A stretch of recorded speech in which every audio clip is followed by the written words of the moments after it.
Story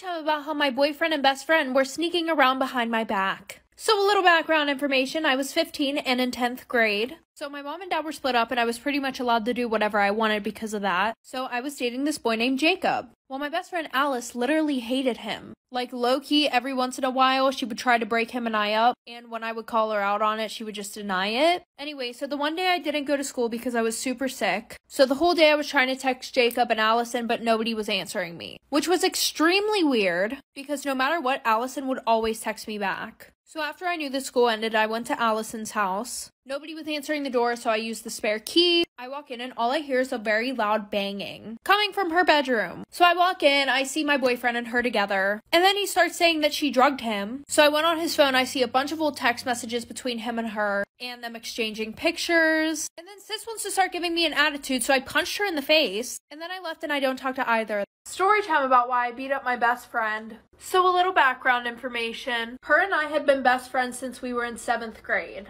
Her family was rich, mine was poor, and at first she was a really good friend. She was always there for me whenever I needed her, until our freshman year of high school, which is when her and I started hanging out with boys.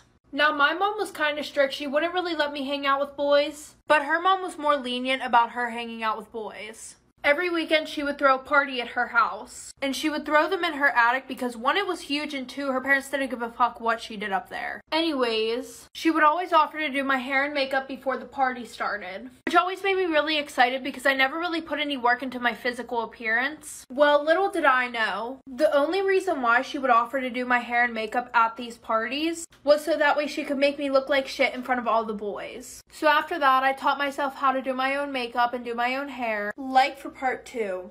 Part 2 about why I beat up my best friend. So like I said, I learned how to do my hair and makeup, and she went on vacation for like a month straight. Well, when she came home, she threw another party, and she was like, don't worry, after I'm done getting ready, I'll do your makeup and do your hair. And I was like, no, it's fine, I got it. She literally looks at me and she goes, are you sure? You don't really know how to do that. Like, it'll probably look really bad. And I'm like, why the fuck would you say that? She goes, no, like, I don't mean it to be rude. It's just that, like, I want you to look good in front of the boys and stuff like that. Like, sis tried to talk me into getting a shower for a full, like, 20 minutes. So after that, the whole night, she's literally being a pick-me girl. She's making all these comments about me in front of the boys, and I just keep brushing them off until her next party. We got ready, and I put on these expensive shoes that I had just bought, and she goes, wow, you just like really like to copy my style, don't you? So she starts making comments that whole night about how my family's poor and stuff like that, and she threw up all over my shoes. So I dumped the trash can that everybody had threw up in that night on her, punched her in the face, but like 2 months later, she came to my house and apologized. Story time about my boyfriend's crazy ex-girlfriend. So a little background information. So his ex-girlfriend's parents, they owned a security company, which sold cameras, alarms, and a few other things. So at the end of 2019, my boyfriend broke up with his ex-girlfriend. And by March of 2020, he started seeing me. And at first, we were just keeping things on the down low. Anyways, so after maybe 3 weeks of seeing my boyfriend, his ex sent me an Instagram message calling me a slut.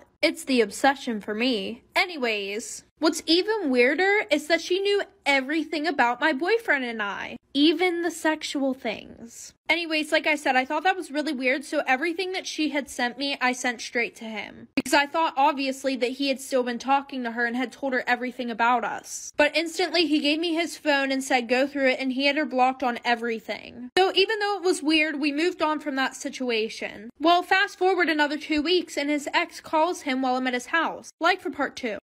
Part 2 about my boyfriend's crazy ex-girlfriend. So like I said, she had called him while I was over his house. And somehow she keeps figuring out things about our sex life and personal things that we had told each other. So my boyfriend and I got super suspicious, obviously. Then we started to think, and we noticed that everything that she was telling us were things that we had talked about in his bedroom. And things that we had done. So we ransacked his whole room looking for anything. And what do you know, I found a mini security camera and a microphone pointing out of his walk-in wardrobe directly towards the bed. He took it to the police and tracked it back to her. So it turns out she had used the hidden spare key, which his mom kept under the mat at the front door, which she had known about from when they dated. So she broke into his house, planted a security camera from her dad's business in his wardrobe. So we decided not to press charges because her parents and my boyfriend's parents were friends. So they just talked it out and decided to punish her in their own way.